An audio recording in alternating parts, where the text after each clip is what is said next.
Сәлем достар, бүгін сіздермен Hello Kazakh. Бүгінгі видео Android операционный системасы жайлы.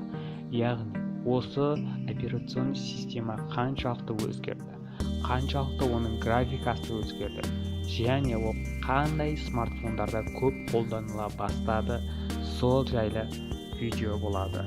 Ол видеоны сіздер алдағы уақытта көре аласыздар. Ол үшін осы видеоны міндетті түрде лайк басып және каналға жазылуды ұмытпаңыз. Сонымен видеоны тамашалайық. Сәлем достар, бүгін сіздермен Hello Kazakh